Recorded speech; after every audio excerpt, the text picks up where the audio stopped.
diyor, onların gerçek olduğuna Allah'ı şahit tutarak ben yemin ediyorum. 1. Verdiğiniz sadaka malınızı eksiltmez. 2. Bizim için önemli olanı affetmek suretiyle onurunuz kırılmaz.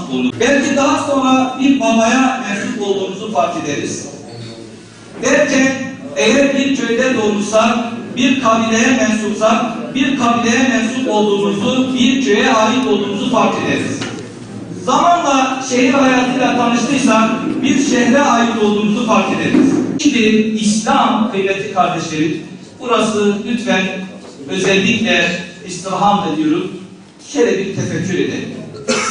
Bakın şu anda gökyüzünde sayıları belki milyonları bulan yıldızlar ve gezegenler var değil mi? Ama bu yıldızların ve gezegenlerin varlığını görebiliyor muyuz? Hayır.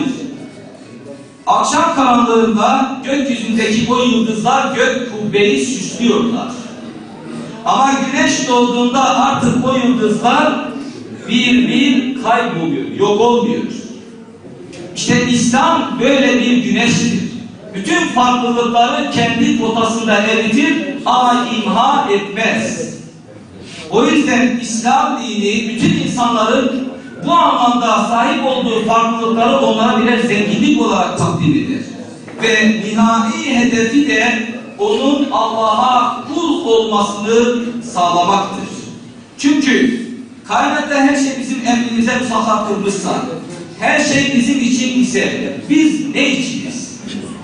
Bu sorunun cevabını bizim vermemiz gerekmez mi?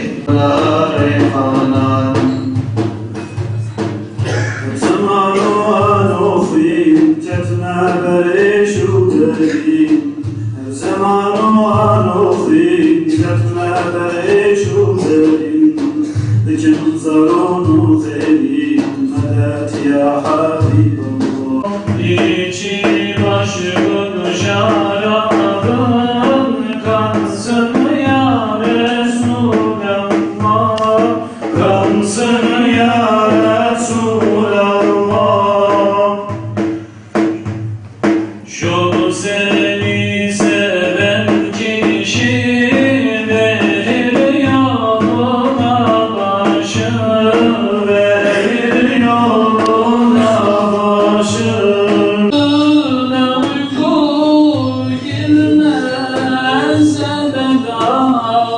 Gönlüm teselli bulmaz ebeda, gönlüm teselli bulmaz ebeda. Şükranlarımızı soruyoruz. Buraya kadar zahmet edip geldiler.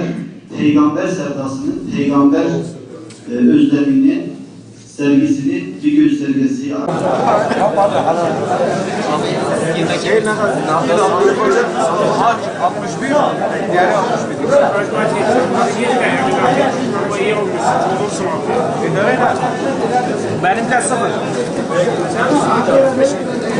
Efendim hoş geldiniz. Öncelikle sefalar getirdiniz. Köyümüze bir hafta önce biz bu Kutlu haftasının hazırlığını yaptık. Bize 21 tane koyun toplattılar. Herkes kimi yağ, kimi pirinç getirdi, yardımcı oldular. Herkes kendi tarafında bir şeyler yaptı. Bütün köy halkı ve 74 köyün muhtarlarına mesaj attım. Ve imamlarıyla beraber geldiler. Bütün köyde katılan insan olmuştur efendim.